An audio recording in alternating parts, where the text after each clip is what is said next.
Step one, you need to get corn husks. You can get these at any market that sells Mexican food supplies.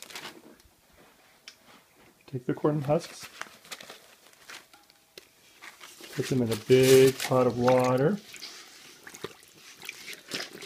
and soak them for at least half an hour, 45 minutes to get them soft. These are vegetable tamales, and so I gather together just about anything that catches my fancy. I have cilantro, red onion. I'm going to grate up some zucchini, carrot. I'm going to clean and chop up the spinach. I'm going to add some diced green chilies. You can add green pepper. You can add mushrooms if you want, just about anything. You're going to need something to bind all of this together. So I get some masa harina, which is a finely milled corn flour. And I also buy some bulk cornmeal. It will be mostly masa harina and then some cornmeal added into that. I've chopped the vegetables now. As you can see, I have white onion, red onion, I have my green chilies, grated carrot, grated zucchini, I have spinach, and I have cilantro. We're ready to add the masa. I will admit that this part is more kind of art than science. But I'll add masa, and I'll add some of my corn flour. And then I just start mixing this whole conglomeration up.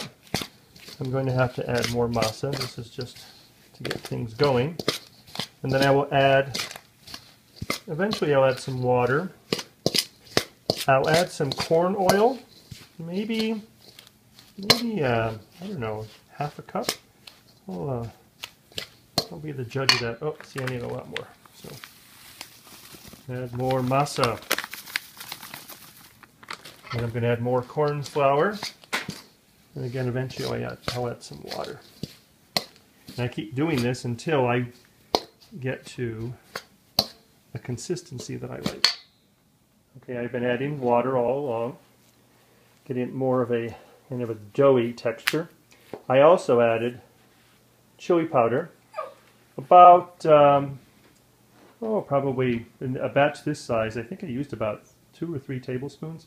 I added about 2 teaspoons of salt. I added a whole bunch of cumin. I'm going to keep adding some water. It's really not quite ready yet. We'll just keep mixing until I get it again into a dough consistency, which you'll see in just a moment. Again, this is more art than science, but I add enough water so I get a not too wet, but not too dry consistency. What I'm going to do is I'm going to want to have something that I will be able to make into my tamale shape and then load into my corn husk, which you will see in just a moment. So now we take our mixture. You can see how I can work with it. I can form my tamale.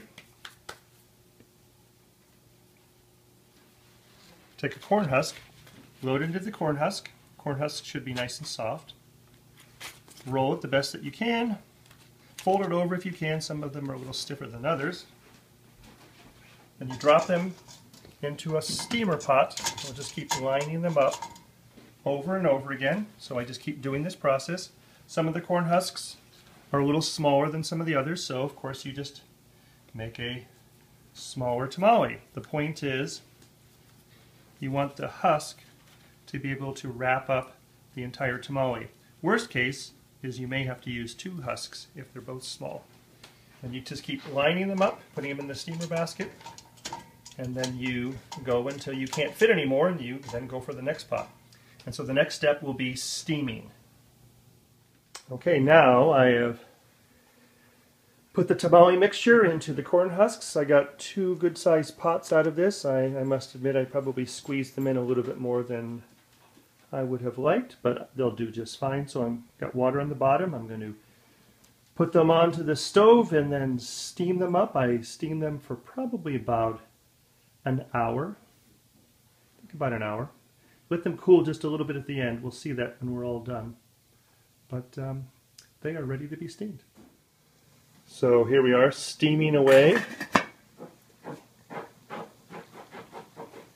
Now, again, you do this for about an hour. Don't forget to add water every so often. You don't want the pots to go dry. The moment of truth. Tamales have been steaming for about an hour. So let's just take one of these guys off. They are hot. I don't recommend that you do what I'm doing here with your bare hands. Oh my goodness, look at that. Look at that. I like to put a little red sauce on. Just a little red chili sauce. Oh yeah, a little bit more. Put that back. And then a little bit of cheese on top. And there you go. Vegetarian tamales. Not really authentic, but